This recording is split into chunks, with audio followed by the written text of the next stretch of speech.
Hi everyone, it's Michelle. Welcome back. So today I thought I would do a book video for you guys, and I'm going to talk about a couple of books that I have read or listened to recently. I'm going to just talk about maybe the most recent 4 or 5 that I've read or listened to and give you a little synopsis and tell you what I thought about them. But the first one I want to talk about, I'm actually working my way through, and it's because it's meant to be done one day at a time. And it is called Year of Wonder, and it looks like this.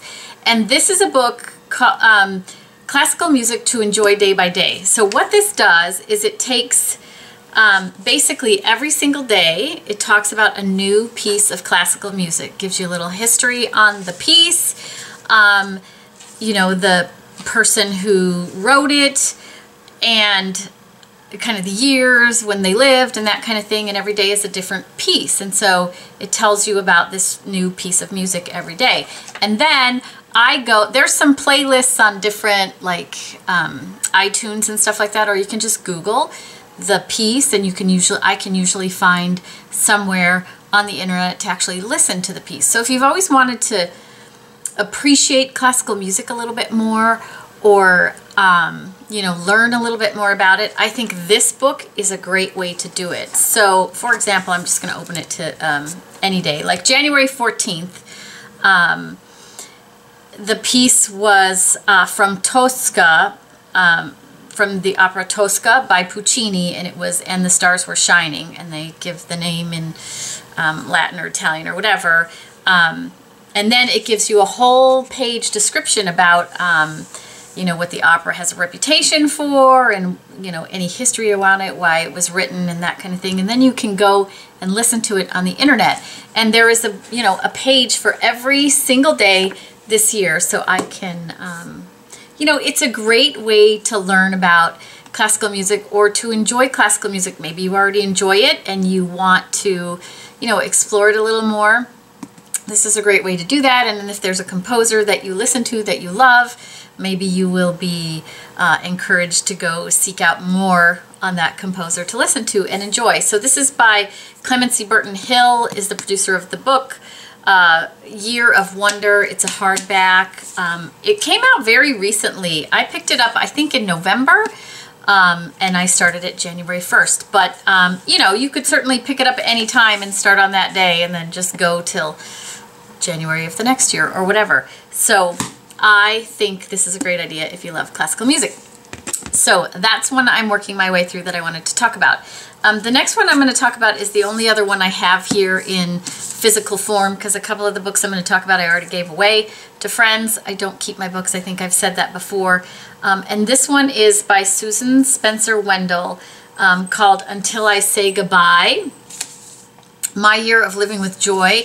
And this is about a woman who learns she has ALS, Lou Gehrig's disease, which is, you know, irreversible. It's a death sentence, basically, and she decides to spend the next year of her life living with joy, doing the things that she wants. She treats her children and some of her friends to some amazing trips so that she can spend time with them and make memories with them. And I thought it was a great book about, you know, kind of looking on the brightest side of things that you can. And she really, I'm pretty sure this is a true book. I think it's a memoir. Let's see. Yes, it's a memoir. Susan is a real person, and it is her memoir.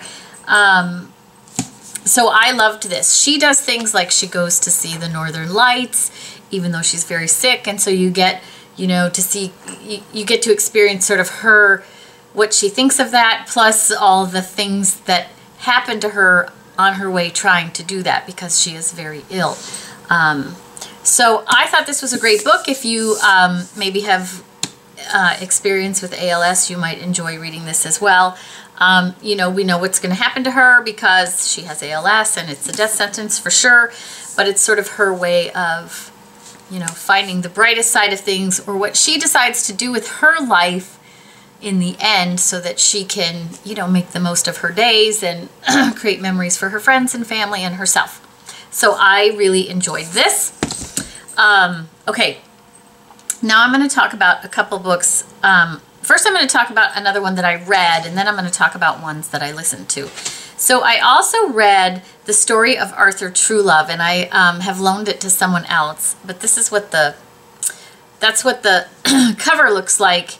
And this is not a groundbreaking book or anything. It is about an old man who, so the author is Elizabeth Berg. She writes a lot of books. It's about an old man whose wife passes, and he, through things that happen to him, ends up having, meeting a young girl who is, you know, sort of lost in her life, and an old woman next door who has something to happen to her as well. And it's sort of the three of them figuring out how they're going to be friends or whatever, and what's going to happen to them. And, you know, it's very predictable. I will say that. It's very, very predictable, although I think most of Elizabeth Berg's books can be. But that isn't the point. It's about this relationship that's created between these three people through all of the events that happen to them, and, you know, how certain things may open us to new things.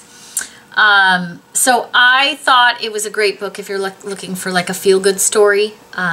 It isn't that, and I won't say that nothing sad happens in the book, but it's a feel-good story about people and relationships and moving on and making it in spite of things. I'll say that. So I really like that one as well. Again, nothing, you know, groundbreaking in there, but it was an easy read, and I felt good after I read it. And I wanted to continue reading it as I was reading it. So it's the books that I kind of want to put down sometimes that sort of says to me, maybe you're not really enjoying this. Okay, so I'm going to talk about two more, and both of these books I listened to.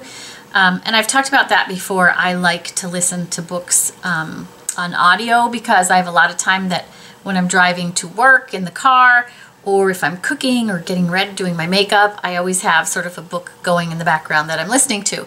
And I used to do that. I will say I used to do that on audio books. What is it? Audio? I can't even remember the name of the app I used to use, but it's the one everybody uses. But I found out that there's a smaller app called Libro.fm that works just like the other apps do, but this allows you to choose what independent bookstore benefits from your book purchases, your audiobook purchases. So whenever I listen to a book, I go in and buy the book through Libro.fm, and my independent bookstore, the Book Bin in Northbrook, Illinois, gets a piece of that pie versus, you know, doing it on that money going to some big company. And you guys know I am all about supporting the independent bookstore and supporting any small business. And so this is my way of helping her as well, is using Libro. So it works just like the other apps do. So the two books I listened to this month, the first one was by Kathleen Rooney, and it's called Lillian Boxfish Takes a Walk. And I tried to read this a couple years ago, I think. It's been that long, and I couldn't really get into it, but it was a selection for my book club last month, and so I sort of plowed through it, and as I got further into the book, I enjoyed it a lot more. So this is a book about an old lady, I think she's in her 80s, 85, 86, who lives in New York City. She was a huge ad executive. As a matter of fact, one of the top female ad execs, I think maybe the top female ad execs in her day. The book is also, it is fiction, but the character Lillian Boxfish is based on a real person. It is based on Margaret Fishback, who is a real person, and she was a very, you know, big female presence in advertising back in her day. She was the highest paid female advertising copywriter in the world during the 1930s. Now think about the 30s and having a female person that strong and making that kind of money. So she was a little bit of a groundbreaker for women in advertising. She did most of her work for R.H. Macy's, so Macy's. And this story, Lillian Boxfish, is supposed to be her, although this book is fiction. Anyway, it's New Year's Eve. Lillian Lillian's process on New Year's Eve, she lives alone in New York City. She usually goes, she makes a reservation at a restaurant, she goes and has dinner and then comes home. So she does that on this New Year's Eve, but she gets to the restaurant and she's not really hungry because she ate a bag of Oreos while she was on the phone talking to her son, and decides to just have a drink at the restaurant. And then she decides she's going to stroll through New York City on her way to another restaurant, and by the time she gets there, hopefully she'll be hungry, kind of a thing. So she passes all these landmarks in New York City that she remembers, and she talks about, you know, her life and what that reminds her of in her life. So you get the story of her entire life, you know, when she was married and had children, and how she worked, and when she stopped working, and kind of what's happened to her throughout her walk through New York City. And you also get to see all the landmarks of New York City. Now, she is doing this on New Year's Eve at a very late hour in the 80s. So for those of you who were in New York City in the 80s, you know it's not the safest time to be walking the streets, and especially for an old woman. She's in her 80s, alone. So the things that happen to her, the people she meets, the things that she sees are all part of the story. So if you like that kind of thing, this was a great story. And to know that the character of Lillian is based on a real person. Now, you know, Margaret Fishback did not, I'm guessing, stroll through New York City by herself on New Year's Eve in the 80s. But, you know, it is about the character of her and this strong female presence and what happens to her as she carts around New York City. And I really liked it the second time I tried to read it. So I actually listened to this. So that's another tip for you. If you have a book that you've really wanted to get through, but every time you try to sit down and read it, you just can't do it, listen to it on audio. A lot of times it will grab you a little bit more on audio. And so I loved that. And then lastly, the last book I listened to on audio is by Will Schwalbe. And it is The End of Your Life Book Club. I know I have a couple morbid ones in here.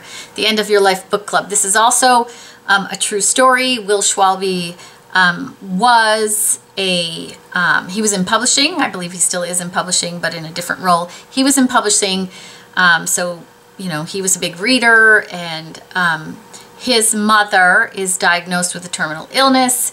He, I think pancreatic cancer, it doesn't matter. He starts going with her to her treatments and being by her side through it. They're both they're both avid readers. They start reading the same books and talking about them. And then they talk, you know, as they're talking about them, it's interesting because, you know, a lot of the books they talk about are books maybe you've read or I've read, and they get something very different out of it.